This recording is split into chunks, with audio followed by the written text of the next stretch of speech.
attention is a limited resource that we have to earn and compete for. I have very strong opinions on this. An entrepreneurial spirit goes a long way. So I'm trying to share what I've learned with other writers because I want them to succeed. In this creator economy, you have to accept that your art is a product and you can't be precious about it. What if this is actually the best possible time to be a writer? What if we're actually in the best possible time? Do creators work for the platforms they're on, for their audiences, or do they work for themselves?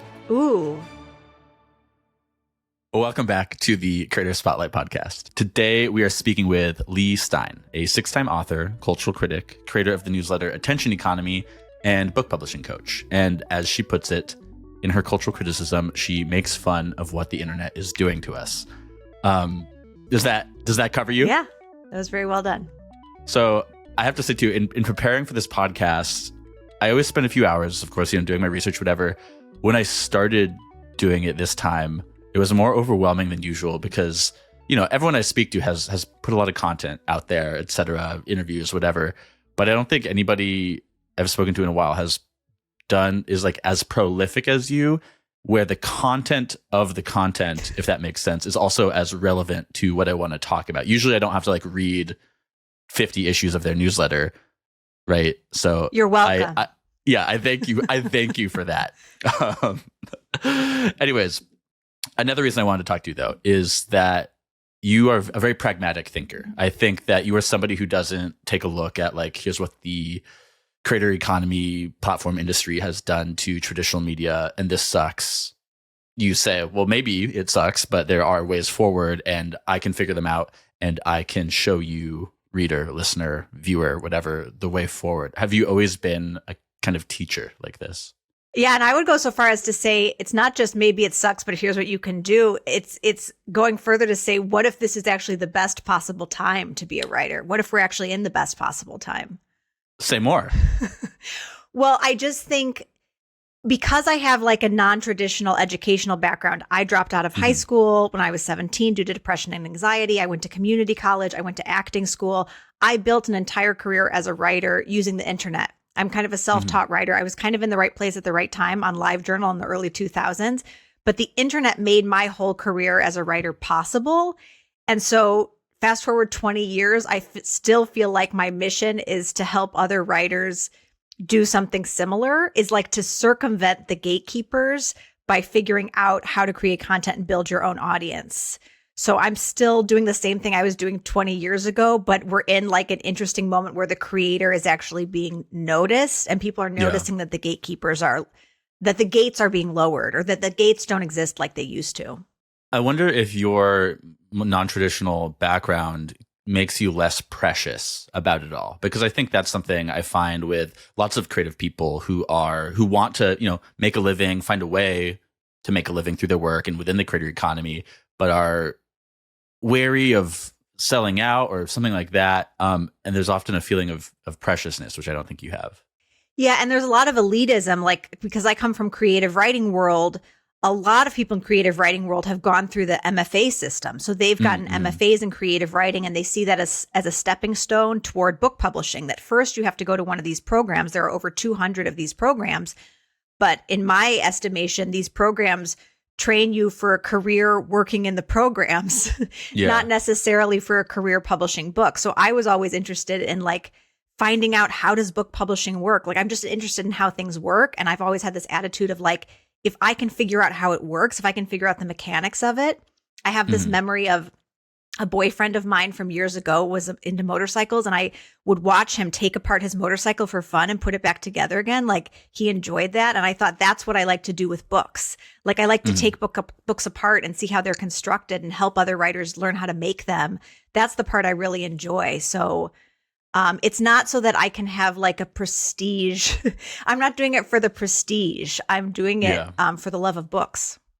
And that was not a plug for your book, Land of Enchantment, correct? See, you really did your homework. You really did. It's the one thing I could do. You recently wrote not so recent, but your most popular post on Substack is writing versus content. And the last post I published as we speak was with Alicia Kennedy, who takes a staunch stance that she is a writer, not a creator.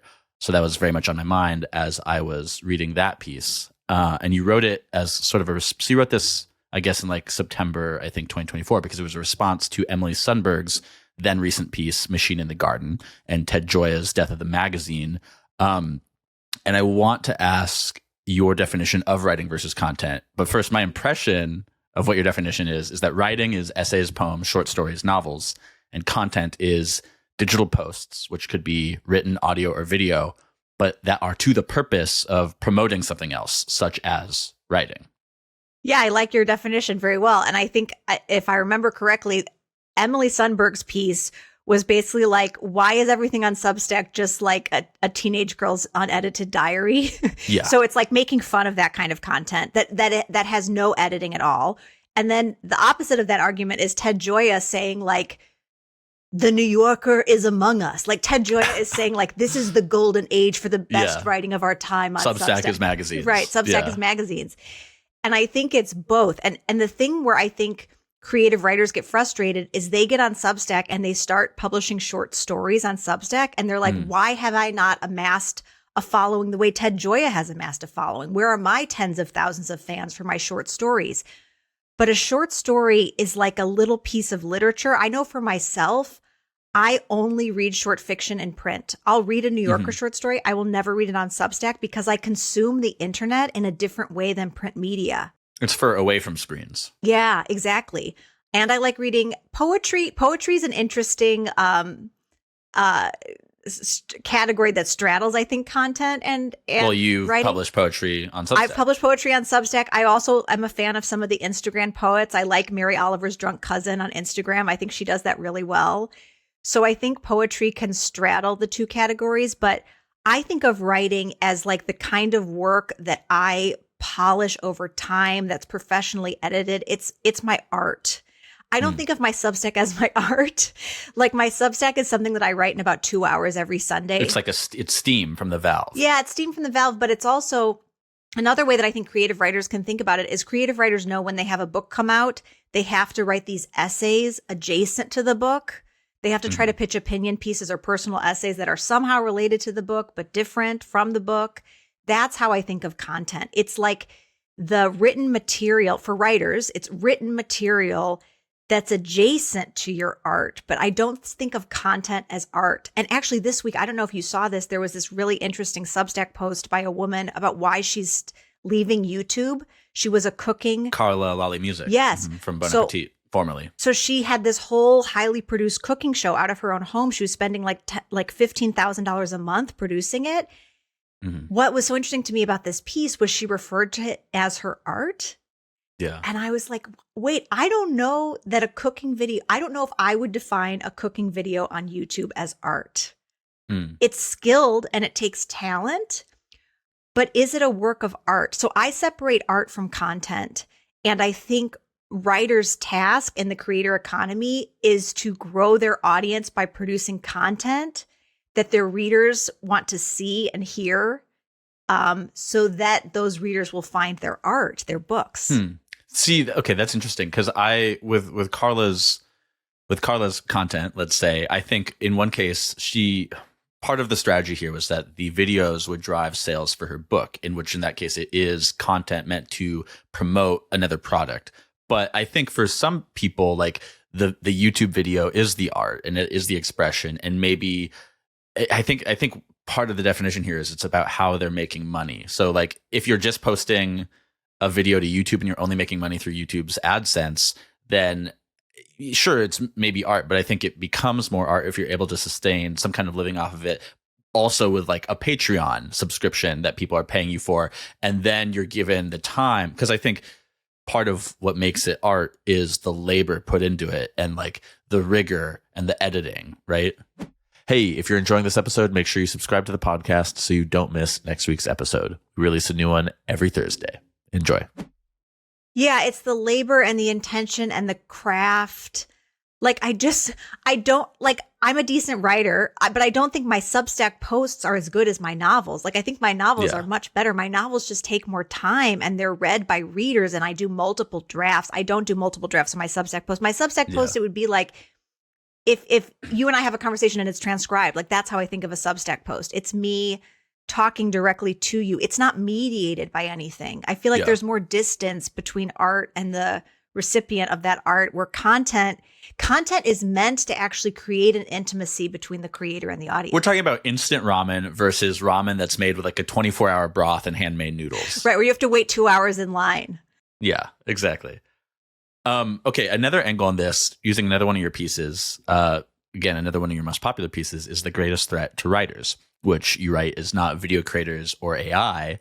The greatest threat facing writers is how many other writers they are. And you point out that there are only so many imprints, about 20, that will publish a literary novel, and they can only publish so many a year for so many readers who only buy so many books, which reminded me again of Emily's Machine in the Garden piece, because for me, even though there is increased access to creation and distribution tools, none of us actually have a right to anybody's attention, and attention is a limited resource that we have to earn and compete for.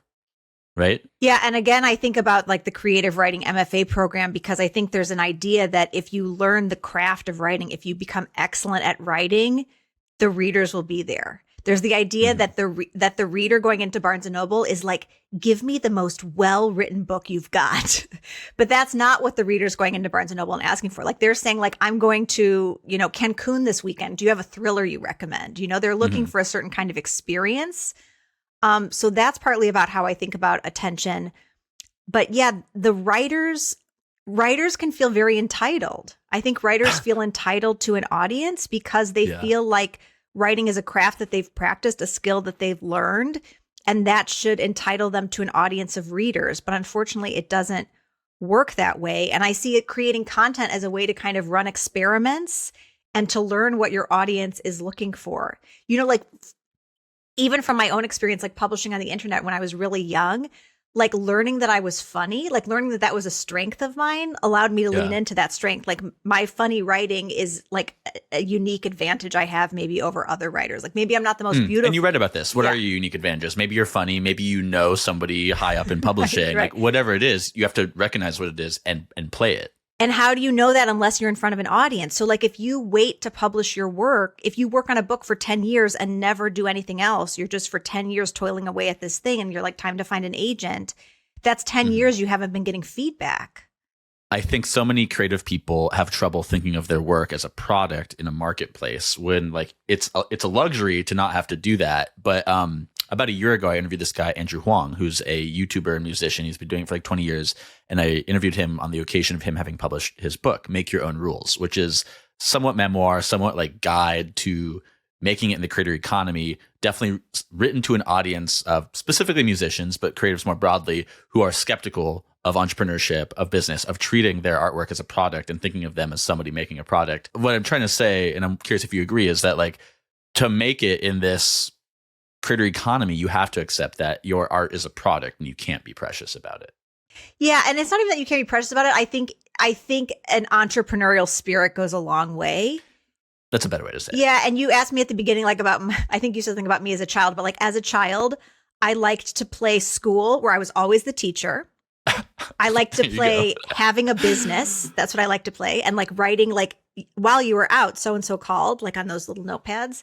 And I liked to play like pretend I'm like stranded on a raft, like after my ship sank. So like all these things contribute to me as an entrepreneurial novelist teacher today. Like I've been doing this since I was a child. So I like the entrepreneurial part of it. And I would just say also, every writer can imagine what it's like to be a reader, because we became writers for our love of books because we love readers. Yeah. So if you can put yourself in the reader's shoes, if you can think about the last time that you read a book and you felt this overwhelming desire to tell everyone you know to read that book. Like I just read this book about Munchausen by proxy called Mother Next Door. I read it in 48 hours. I went on Instagram. I made a video. I tagged the author. Like I just felt like I have to share this book. So if you can think about why would someone do that with your book, put yourself in those shoes, put yourself in the shoes of a bookseller. What would they say when they press this book into someone's hands? Like, read this. It's going to make you laugh. Read this. It's going to make you cry. Read this. It's going to change your mind about something. And that's going to help you pitch your book to agents, to book editors, to readers. Like I'm very involved in the pitching of my own books. Yeah. I think there's something here too about like when you're whether you're as a writer, whatever kind of creative, it's like, what do you want from this? Do you want to just have made the thing and that's your satisfaction? Do you want to have been read by other people? Do you want to have been read by thousands of people? And if it is, you want to be read by thousands of people, you do have to be honest about like it as a product and think about it from that business oriented perspective. Like how does this go to market and why do people share it? Yeah. And it's the difference between being process oriented and outcome oriented. And obviously Yes. I'm very outcome oriented, but I know there are writers that are process oriented. They really love it for the process and they just might stay hobbyists. And that's okay if writing is your hobby. Like if you really love and enjoy the process, I don't think there's anything wrong with that. I just don't relate. Part of what I try to promote here is to like, yes, you can be process oriented too, but if you want to make a living, you do have to be honest about the outcomes. That's so interesting because it's also making me think about the difference between art and content in that I think of content as like a dialogue that I'm having. Like you get to comment, like you get to participate. Like we're having this conversation because you read some of my content. Like if you read my novel, it's on these platforms, these two-way platforms. Yeah, it's two-way. Whereas my novel, like when my novel's published, it's done. You can tell me that you loved it, but if you send me an email and like to point out like something that could have been changed or different, like this is not a conversation. The author's dead. Yeah. That book is done. That book is complete, you know? So content, it's like, I don't think how would I monetize this when I'm thinking of something about content, but my instinct is more like, that's interesting. I want to talk about this. I wonder if other people think the same thing, or like 6 people are saying X. I think they're all wrong. I want to write about why. I want to like participate in the conversation. I want to be in the discourse. Okay. So I'm going to make this even a little more confusing. I think a difference between content and art is, this is going to be too confusing because I'm going to use the same word twice. Difference between content and art is content is form and art is about content. By which I mean to say, like, if you're making an Instagram reel, if you want it to reach people, what's less important than the content of that reel is the form of it and the quality of the camera you've used, the cuts you've made, the editing choices you've made. Those are all formal decisions that are primary, and the content is secondary. If you want it to reach people, you have to take the formal decisions first as a way to get the content of it out there. I disagree. Does that make sense? I disagree. Oh, okay. I disagree. And it's from being on TikTok because I think TikTok prioritizes this kind of fast, loose style. Like I don't have a fancy camera. Like we talked about this earlier before you started recording. You have a fancier camera than me. But I love TikTok because it doesn't have the same perfectionism as Instagram. And I have found on TikTok, the videos that I make in the shortest amount of time with the least amount of forethought and like no script always go viral. So there's kind of a fast loop. And I think writers in my world spend too much time thinking, like they'll ask me questions of like, well, what hashtag should I use? And what time of day should I post? That's like thinking from 15 years ago. What ring light should I use? But I would tell them, like, have something interesting to say, because I think that's actually more valuable than the production. Going back to the Carla, the YouTube. Carla music, yeah. Like because of the space that she's in, her production level has to be so high. And for creative writers that I'm talking to and I'm working with, like, we don't have to have a professional crew come to our homes to make video content. Like, I think anyone with a phone can just start making TikTok. Like, that's the bar where I'm at. Okay, I think I agree and disagree with you here in a couple ways. So one, I think that like on TikTok, that's still like a formal consideration first, right? Like the informality, and I'm sure I've watched some of your TikToks. You don't have the millennial pause. You instantly go in and you're talking quickly, and you've got this cadence that is a formal matter. But maybe the form and content are more married there, and it's less important to just hit the form. You're right. And even You're right that I am thinking I'm creating for TikTok. So what am I going to do for TikTok? Exactly. Yes. It's the formal consideration differs per platform and per niche you're in. But maybe a more important point about form is that I'm speaking about form in relation to algorithm for you discovery based platforms, whether that's Instagram Reels or TikTok for you or Twitter or whatever. What's going to like it's why on X, formerly Twitter, on X, like the blue check revenue share creates different incentivization where you want to have these like controversial tweets that travel fast and far, and they shouldn't be like written in necessarily correct grammar or whatever, because that's the form that succeeds there. But that is a different formal consideration than any other given algorithm-driven platform. Yeah, when I first started getting on TikTok and learning BookTok, I would be driven insane by these videos of book hauls, meaning like stacks of books from the store, but it would always say book, HALL. And I was like, are these women so dumb? Why can't they spell haul? But I realized it's an engagement tactic, because then you get all the comments from people correcting the spelling. And you then idiot, this is misspelled. I was like, you were the idiot. I was the idiot. But I was like, this is genius. I do want to hear about BookTok. So with TikTok, I should say, you wrote a piece about this for LitHub in 2023, and you said that it's the most powerful word of mouth engine the book publishing industry has ever seen. And I understand that it's this thriving culture that mints best-selling authors and creates more readers, and is this net positive force. But I'm curious about the state of it now, especially in relation to the TikTok ban that never was. I'm worried about it. I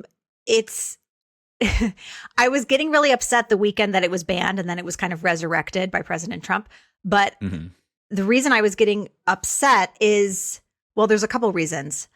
I got on the platform in 2022 because I heard that literary novels were going viral. So it's not just commercial fiction, that's the stereotype, but literary novels were going viral. So I got for our listener here, make the distinction between a literary novel and a different type of novel. Sure. So a literary novel, think of the classics, think of a book that you read for the quality of the prose, the innovation of the structure, the style of the novel, compared to a commercial novel like a thriller or a romance. So when people think of BookTok, they often think of Colleen Hoover or Rebecca Yarros, who's romantasy, or Emily Henry, who's romance. But there are a lot of literary novels, like weird novels, like Big Swiss by Jen Began was a big hit on BookTok.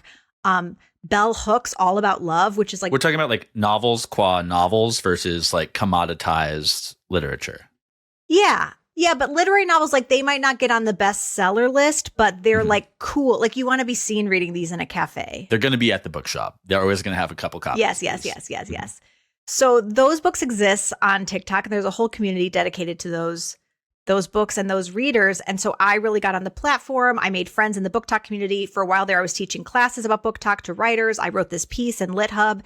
And the weekend that it was about to be banned, I was very upset because I saw a lot of people online kind of mocking the influencers who were going to lose income if TikTok went away. It's like, and the stereotype of like the 19-year-old girl in Lululemon at leisure wear, like with her smoothie.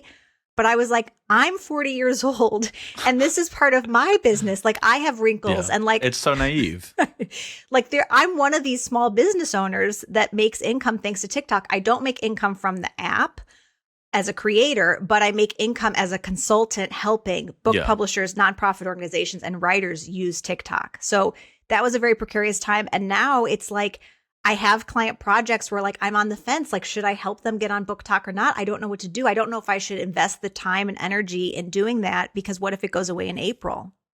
So you say that the ways you make money, you have 4 different income streams: writing, coaching, teaching, and Substack. And that you make income by marketing to 2 different audiences, readers and writers. My audience of readers has grown with each book I've published. 6th one about to come out, and my advances have gone up with every book, not counting my poetry collections. So for the listeners here, what do you do? Well, my backstory is for 3 years, I ran this private Facebook group of women writers called The Binders. Some of your listeners might be members of The Binders. 40,000 members, It had 40,000 members by the time I left. I was organizing conferences in New York City and Los Angeles for women writers. I did that for 3 years, burned out, asked myself, what am I going to do? Like I was literally Googling like coding boot camp for women. Like that's the low point of my life. I applied to work at The Wing as a community manager, did not even get an interview. We work for women. Coding boot camp for women, we work for everything. Yeah. So I was going through a major transition in my life. But I asked myself, like, what do people ask me for advice about? And writers would always ask me for advice about book publishing, because until you have a literary agent, who do you ask? There's that like window of time before you have an agent where you can ask your other friend who's a writer who also doesn't have an agent, but it's like hard to get, it's easy to get like general how to query advice. Like there's some general information out there, but it's hard to get advice on like your specific problem, which might be like, oh, my first agent was ineffective. I need a second agent. Or like my first book underperformed. How am I ever going to sell my second book? Like there are these big problems. And so I decided to become a book coach. I didn't know the term book coach. I can't remember how I might have heard it from Jenny Nash, who's like a top book coach, but I didn't even know that term at the beginning. I just started like offering services where writers could like hire me to talk to me about their problems. So my mom is a therapist, my sister is a therapist, and I'm a book coach. So I'm like a book therapist. Okay, that makes sense. That's going back to what I asked at the beginning of, have you always been like this and helping people? That makes a lot of sense. Yeah, so that's what I do. So I work one-on-one with clients. I have about 10 to 15 at a time, and I help them.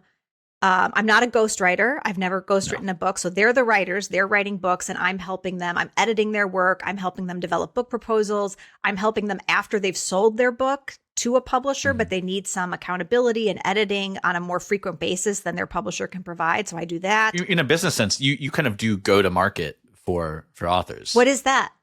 Like go to market, that would be the side of the business that's like marketing, branding, sales, all the stuff that is not making the product, but is about bringing it to market. Yes. I didn't know that term. Thank you. Yeah. And then I also do like platform building and content strategy for writers. So writers come to me. This is happening more and more. Like my business is actually changing. It's interesting because it's like helping a writer sell a book is really hard. So if the writer has already... there's only those 20 imprints, right? I mean... It's so hard. So if a writer has already gone through that gauntlet, like they've already won Hunger Games and they're on the other side, and they're like, my book is coming out in a year, like, can you help me with my content strategy? Like, in part, my job is easier. My job is challenging in a different way then, but... Yeah.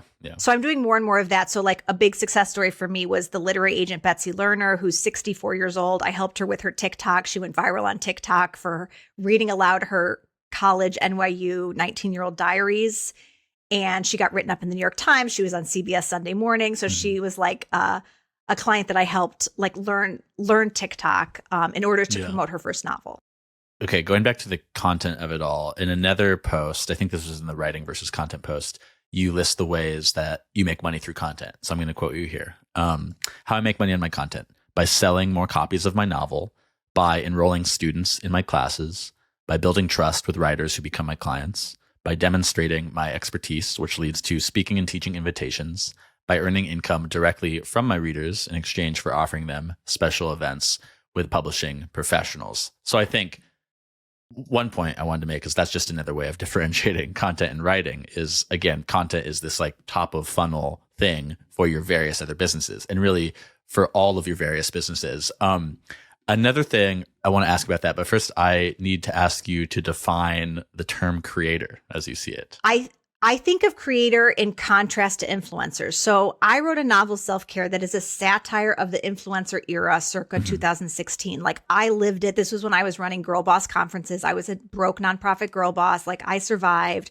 Everything on Instagram was like beautiful women with their hair professionally done, their makeup professionally done, like standing in the still images, not reels. Still different images, era.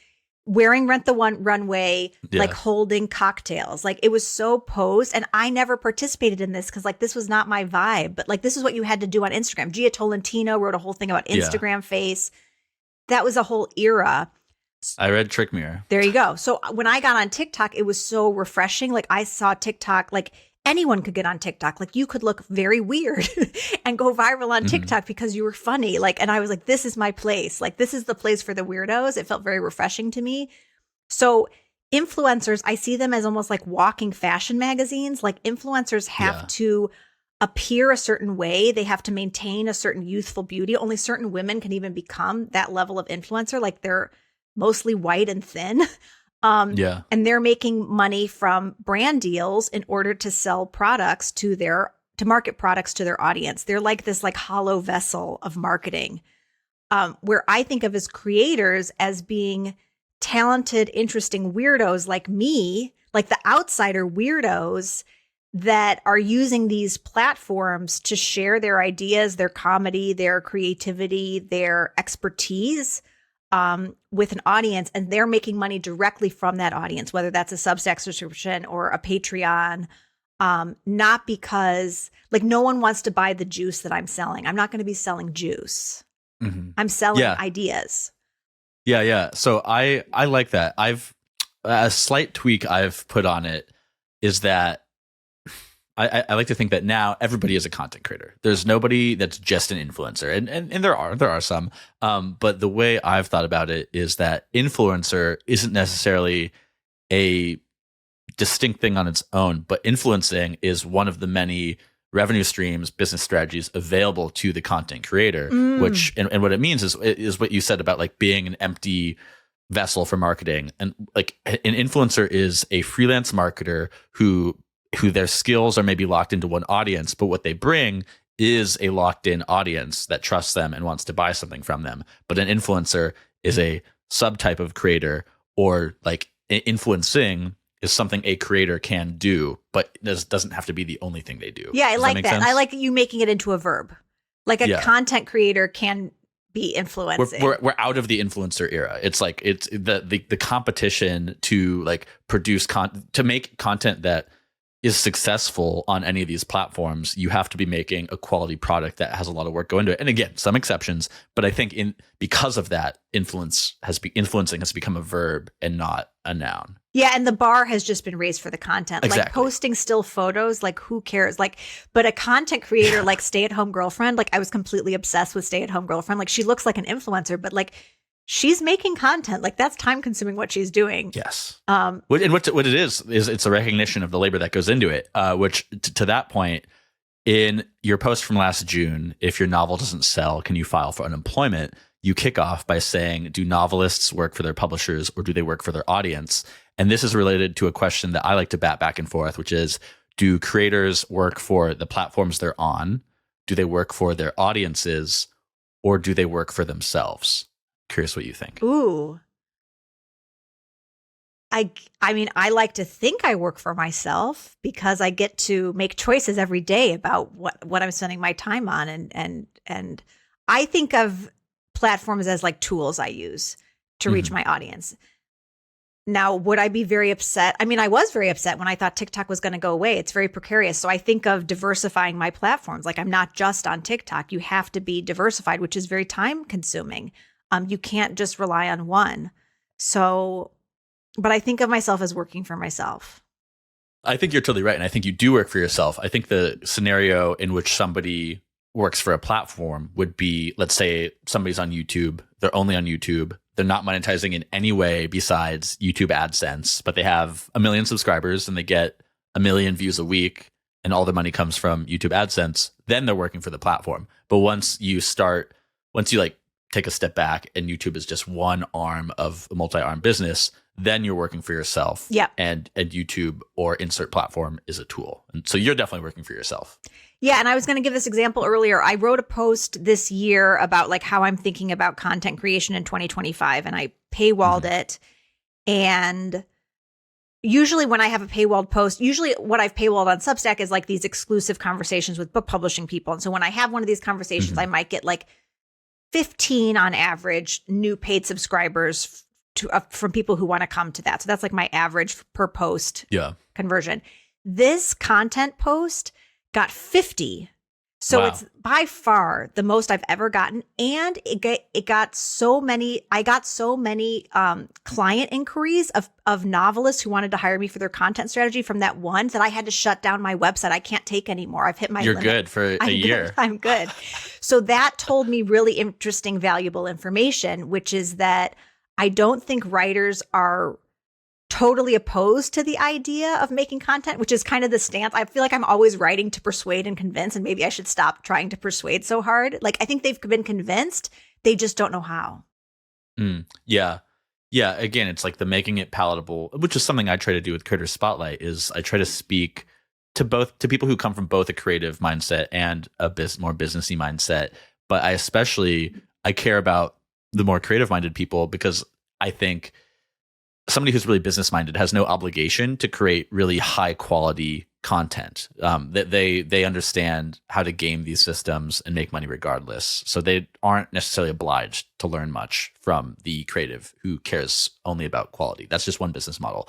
But the creative who's really good at making art or high quality content, whatever you want to say, they are obliged to learn something from the more business minded people. Otherwise, they won't survive, Right. and the market will be flooded, and they won't be able to find a purchase in that market. So I think that's kind of what you're talking about too, right? Mm-hmm. Yeah. I do want to ask about your paid offering, but I realize we haven't really talked about your newsletter to begin with, Attention Economy. So let's talk about that first. You've been doing it for about 6 years. I think you moved it from MailChimp to Substack like 2 years ago. Mm-hmm. What is Attention Economy? Give me the breakdown. It's a newsletter about the internet side of book publishing, because I think there are a lot of newsletters about how to be a writer, how to find an agent. I just find like the same advice peddled everywhere. And it's like the people that went to MFAs, are writing posts about like setting and character. It's a school, it's an education in writing. So I feel like there's enough of that. I don't have. I would say I just read Alexander Chee's How to Write an Autobiographical Novel. I would just say read that if anybody listening wants to know how to be a writer. That was a great book. Anyways, his essay about Annie Dillard as his teacher. I teach that essay in my memoir class. Go. That's a great essay. I love that book. So writing about writing, almost every writer is writing about writing. You have to do something else. So I write about publishing from the author's point of view. So I'm not writing to people who work in publishing, though people who work in publishing now are following me a lot, and they're actually sharing my newsletter with their writers and with their marketing teams. I find out that my newsletter gets circulated in book marketing departments. Yeah. But you're a must-read industry rag. But like I talk to writers about what they themselves can do, because there's a lot that's not in our power. Like I'm not in the sales meeting at my publisher. I don't know what goes on in those meetings. I'm not invited. So instead of being like anxious or upset that I'm not invited to those meetings, I'm focused on my own yoga mat. Like what can I actually do to market my own book? So I'm trying to share what I've learned with other writers because I want them to succeed. And some writers are really good at creating content. Like it comes naturally to some people, especially younger people. Like I feel like there are a lot of like young adults getting book deals because they're great at content creation. Like Eli Rallo is one example. This, by the way, is one of my pet ideas I've been putting forward recently, is that media literacy from a consumption side may be lower than ever, but media literacy from a production side is higher than ever. But maybe it's shifted from like people used to be able to write cursive and now they can't, but now they can make TikTok videos. Right, now they can make TikTok videos.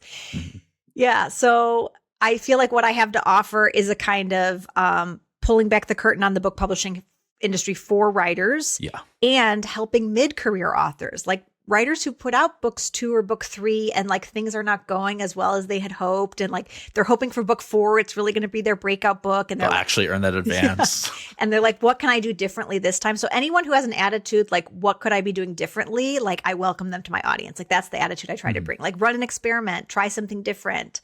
People who are open to learning.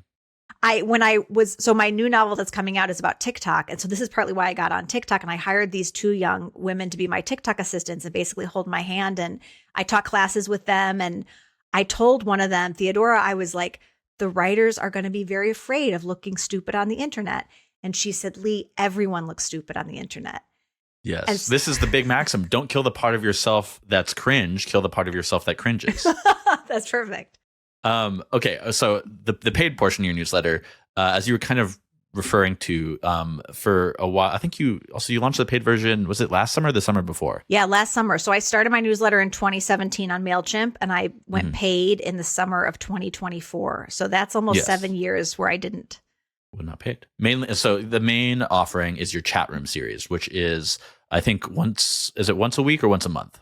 I try to do it twice a month. I'm doing the best I can. Well, twice a month. So twice a month, it is a Zoom meeting where somebody from the publishing industry generally comes in, and your paid subscribers can come into that meeting, ask a question, and then you also, this I like, you post the recording, but it's only available for 7 days after, which is good marketing. I have very strong opinions on this because everyone, no matter if you teach a class or do a Zoom event, everyone wants to know, will it be recorded so I can watch later, which I understand because people have jobs. But nobody watches it later. Nobody.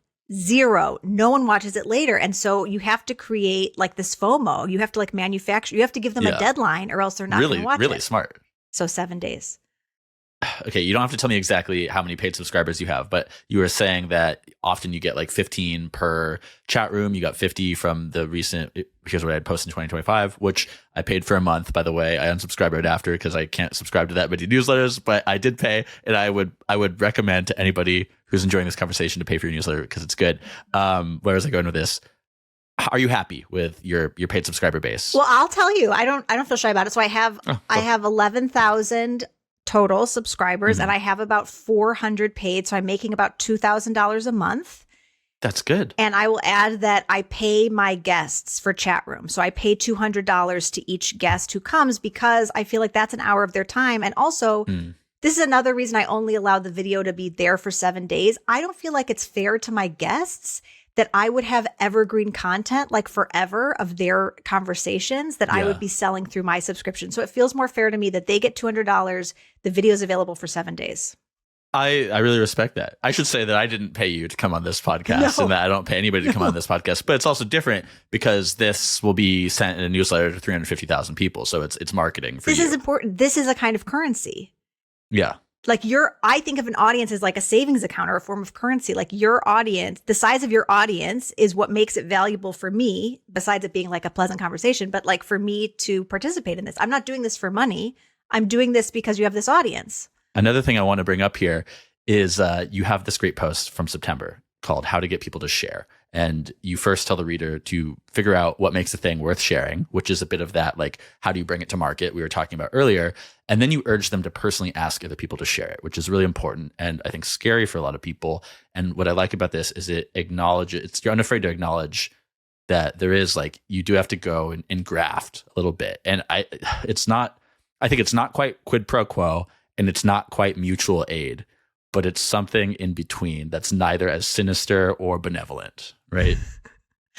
Well, the way I talk about it is like ideally you want to have put deposits in the bank of goodwill before you make a withdrawal. So when you're asking someone to share, these should be people that like you've done nice things for them in the past. And now you're giving them an opportunity to repay the favor. I mean, I do think people like to repay the favor. I mean, one thing that happened, I wrote about in my newsletter recently is like 10 years ago, this other writer in an emergency situation wrote me a blurb in 48 hours. I like never forgot it. It was like, I remember you say a single mother with a 2-month-old child. Yes. It's like, this was a huge favor. Yes. It was a huge favor and unbelievable. I never forgot it. And then last summer she sent me this email like, hi, Leigh, I don't know if you remember me, but I wrote you this blurb in 2015. How could you forget her? How could I ever forget her? And she said, will you blurb my book? Of course. I mean, of course I would blurb her book because I remembered that, like just seeing her name in my inbox, like I remembered that generous thing that she did for me. So can you instill that warm, fuzzy feeling in others so that when it's your turn to be in the vulnerable position of having to ask for favors, they have that feeling toward you? Okay, something I wanted to ask about really when we were talking about like attention as this limited resource and the fact that not everyone you don't deserve any other person's attention. You have to earn it. You have to go out to the market and earn it. I am curious what you have to say about self-publishing. And last summer you did write a newsletter issue called Destigmatizing Self-Publishing. So I have a bit of an idea of what you think of it, but I'm curious who it's right for and who it's not. I've really changed my thinking about self-publishing since I started as a book coach. When I started as a book coach, I didn't work on any self-published books, and I still rarely work on self-published. What year did you start? 2017. Okay, so platforms were a little less powerful then too, we could say. Yeah, but just watching how frustrated people get with traditional book publishing and how many like hurdles you have to jump over to get your book published. And then what if that book doesn't sell? Yeah. And then asking yourself, the common advice is put it in a drawer. Not everyone's first book sells. Write the next book. That's never resonated with me. My first book didn't sell. My agent said, you're going to have to write a second book. And I said, no. And then through a friend, I got my book to an independent publisher and it all had a happy ending. So I really understand the feeling of, no, I know this is I believe in this book and I want to bring it to an audience. And so to your point, like I think because of the platforms we have now and the ability that writers have to build their own audiences and their own mailing lists, it's more feasible than ever to self-publish. I'm trying to remember her name. I listened to this great interview with Chelsea Fagan, who runs this website, The Financial Diet. And she had published traditionally one or two personal finance books with publishers. But when it came time to write a romance novel, she was like, I'm going to do this my own way. And she invested in marketing, invested in publicity, and she gave the people who were working on her marketing publicity shares like in the royalty. Smart. So she invented like a new business model for her own self-publishing. But she was like, to me, she's like the perfect person to do it. Mm-hmm. So that kind of intentionality, I really admire. So people, it's not like your granddad self-publishing. Like I think we're in a new era of self-publishing. And I also think traditionally published writers can look to self-published romance novelists to see what they're doing. Like look at what some of these successful self-published authors are doing that traditionally published authors could learn from. This is probably too open-ended a question to ask, but let's say you are an author self-publishing. What's like a good sales number? Like how many books are you selling? And I know there's too many factors, so maybe you can limit it in a way that would make sense as an example. I'm just curious because I have no idea the answer. Well, this is a debated statistic, but the New York Times reported that 98% of new releases in 2020 sold fewer than 5,000 copies. Wow. So if you're an author of any book published in any way, you want to go above. If 5K. You sell more than 5,000 copies, you're doing well. I want to talk about your early internet history. So I know you were super active on LiveJournal as early as 20 years ago, but you've also said that you were active on the internet in like a discursive way as early as 27 years ago. I'm curious about your early experiences of being, as I like to call it, this is one of my definitions for being a creator, contributing to the corpus of the internet. Your early experiences doing that. So as a teenage girl, I was a member of an online fan club listserv for an author named Francesca Lia Block, who wrote these like fairy tales for teenage girls, like set in Los Angeles, but they were like witches and fairies. I was very into these books. And through that listserv, I made like my first internet friends and we exchanged mailing addresses. And I remember I got my first mix CD in the mail. I'd never seen a mix CD. Like I didn't know you could make a CD. Yeah. I have a vivid memory of this. It was through that group that I like learned about Sylvia Plath and Anne Sexton. I was just like exposed to literature that I was not being exposed to in school. You know, probably that I was a little too young to be exposed to that in school. But that was like the magical portal or the wardrobe to Narnia.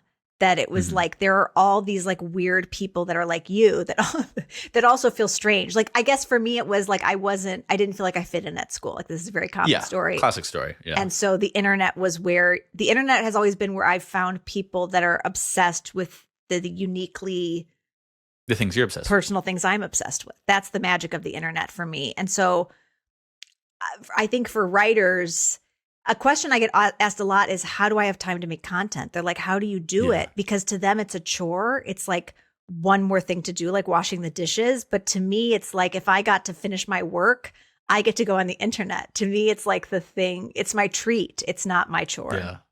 I get the sense you're not really nostalgic, though, for any specific era of the internet. Like you said at the very beginning of this conversation, now is the best time to be a writer. You know, I am nostalgic for LiveJournal, and in this new novel that comes out in August, the main character is 39, and she was like a LiveJournal photographer.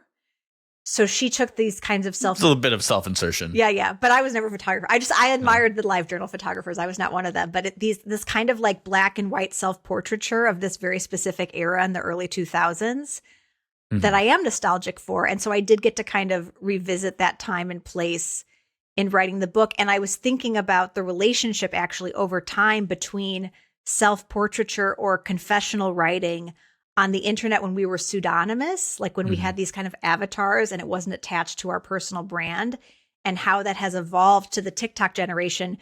And TikTok content, you could find a lot of examples of self-portraiture. So that's interesting to me to kind of compare and contrast that over time.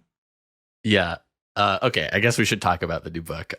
So I know it's called If You're Seeing This, It's Meant for You. I know it's a comedy. I know that the main character is a 39-year-old woman managing a D-list, kind of falling apart hype house. It's about the creator economy. I liked what you were just saying about it. First, when's it coming out? And then tell us more.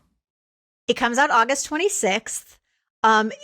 It's been hard for me to describe out loud because every time I say my elevator pitch is like, it's a Gothic novel set in a TikTok hype house. And then the other person goes, what's a hype house?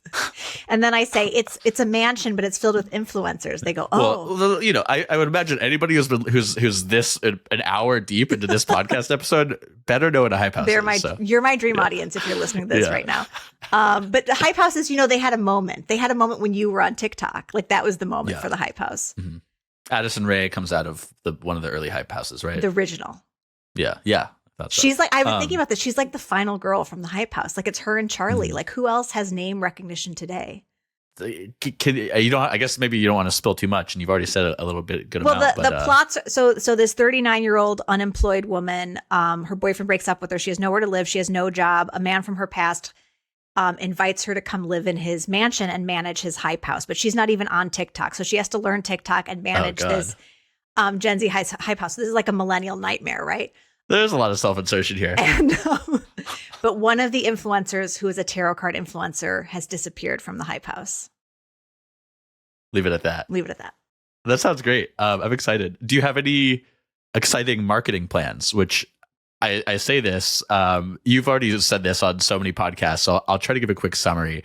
About a little over a year ago, you were promoting, I think, was it like the second release of your book, Self-Care? I was just promoting Self-Care. You were just promoting the book. Okay, yeah. And so you did this thing where you deleted every post on your Instagram or archived them. And you're like, I quit book publishing to work at this wellness company called Ritual, spelled Richual. And it was this bit, people who'd read the book were in on the joke because that fake company is from your book, Self-Care. People who outed themselves as not having read your book were not in on the joke. And then pretty quickly you made this reel about getting fired for talking about like the enforced colonoscopies or whatever that they do. I'm probably getting some things wrong here, but then anyways, the bit works. People think it's funny. People are weirded out. And then even like the real brand called Ritual, spelled like the normal word, which is like a vitamins company, they get in on it, whatever. Basically, it was a really clever marketing stunt, and like you making quad content, really. Are you like cooking some plans? Yeah, that was a pretty good summary of the prank. Yeah, I'm working now on my marketing plans for the new book. I do have a stunt. I can't reveal what it is yet, but I am working on a stunt. I've been watching with great interest the Severance season 2 social media and like Helly R's posts. So I am working on something behind the scenes, but it's too soon to describe. Let's just say that the 39-year-old millennial TikTok hype house manager is probably going to make an appearance. Yes, I think you're onto it. Okay. I guess my last question is about the platforms you're on and the audiences there. So in your recent If I Were You, Here's What I'd Post newsletter, which we've talked about a couple times already, you describe your 3 audiences on 3 different platforms and that you serve each audience decidedly different content, which I think is something that not everyone has to do, but I think is an important thing to think about, is that your audience will be different on each platform and you shouldn't have the same strategy for every platform. So I'll quote you here. What you say is, in 2025, I'm personally focused on TikTok, where the younger audience for my novel lives, Substack, where the audience for my classes and coaching services lives, and Instagram, where the older audience for my novel is. And by older, I mean my own age, LOL. Full quote there. I guess, which platform do you enjoy the most or feel is the best use of your time on like a personal satisfaction level? I actually had a revelation about this last night, about my different audiences. And I made a video that's doing pretty well on TikTok about my memories of going to something called Barbizon Modeling School in 1996 when I was 12 years old. But it's going viral because all these other women are like, oh my God, I went to Barbizon in 1980. Mm-hmm. It's triggering a lot of nostalgia from millennials. And what I realized is I don't have to try so hard to reach younger people on TikTok. I should just keep posting for millennials, whether I'm on TikTok or Instagram, because I think the younger readers will find out about my book through my connections with BookTokers. So like I laid the groundwork with BookTok creators. When they make videos about my book, that'll reach younger 20-somethings. So that was like liberatory. Now I don't have to have 3 different audiences. I can just kind of think of like millennial novel readers and customers for my business or that audience on Substack. Is there any advice on posting or on being online that you would urge people who, trying to dip the toe, it's a little cold, they don't want to jump in? What's your number one advice? I would say come up with a side project. So think about what would be a fun side project and be like, okay, what if instead of thinking of starting a newsletter, it's almost like, what if I started a project where I invited other people to do this thing with me? What if we did it for 30 days? What if we did it for 3 months? Like give it a limited time window, or say, I'm going to post on this platform once a day for X number of days. Let people in on the project, tell people, it doesn't have to be a secret. You can announce and say, I'm going to try to do this. I'm a little nervous and I'm worried I'm going to look stupid, invite people along, because even if that side project doesn't get you 10,000 followers, you'll learn by doing it. You'll learn the platform, or you'll learn, wow, those 9 things didn't work, but the thing I did on day 10 totally worked. So it's just trying something and having a mindset of someone playing on the playground. I fully agree. I think we'll leave it there. I would say go subscribe to Attention Economy. Maybe pay for the paid subscription if you've made it all the way to here and you've liked what you heard. Look out for the book August 26th. Mm-hmm. Anything else? That's it. Thank you so much for having me. This is so fun. Thank you for coming on.